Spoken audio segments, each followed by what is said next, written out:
welcome you to Sporting Angels Educational Spectrum. In the previous video, we talked about unification of Germany. In this video, we shall focus on the unification of Italy. Like Germany, Italy too had a long history of political fragmentation. Italians were scattered over several dynastic states as well as multinational Habsburg Empire. During the middle of the 19th century, Italy was divided into 7 states, of which only one, Sardinia-Piedmont, was ruled by an Italian princely house. The north was under Austrian Habsburg. The center was ruled by the Pope, and the southern regions were under the domination of Bourbon kings of Spain. Even the Italian language had not acquired one common form and still had many variations. During the 1830s, Giuseppe Mazzini had sought to put together a coherent program for a unitary Italian republic. He had also formed a secret society called Young Italy for the dissemination of his goals. The failure of a revolutionary uprising both in 1831 and 1848 meant that the mantle now fell on Sardinia-Piedmont under its ruler, King Victor Emmanuel II, to unify the Italian states through war.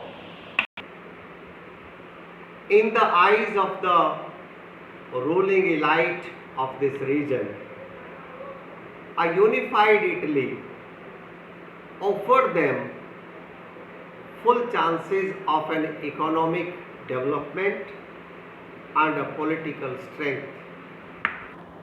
Chief Minister Cavour, who had the movement to unify the regions of Italy, was neither a revolutionary nor a democrat. Like many other wealthy and educated members of the Italian elite, he spoke French much better than he did Italian. A tactful diplomatic alliance with France, engineered by Cavour,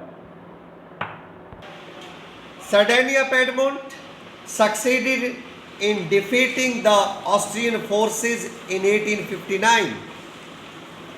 Apart from regular troops, a large number of armed volunteers under the leadership of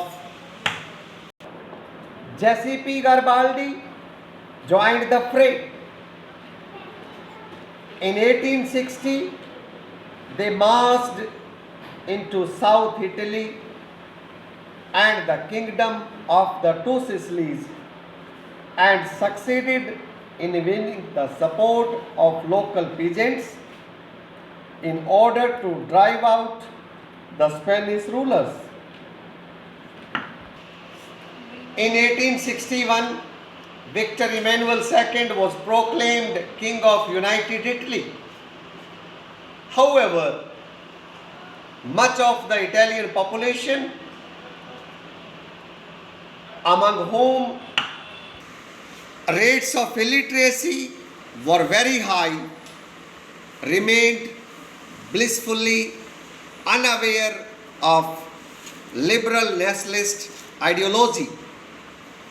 The peasant masses who had supported Garibaldi in the southern Italy had never heard of Italia and believed that L'Italia was Emmanuel's wife.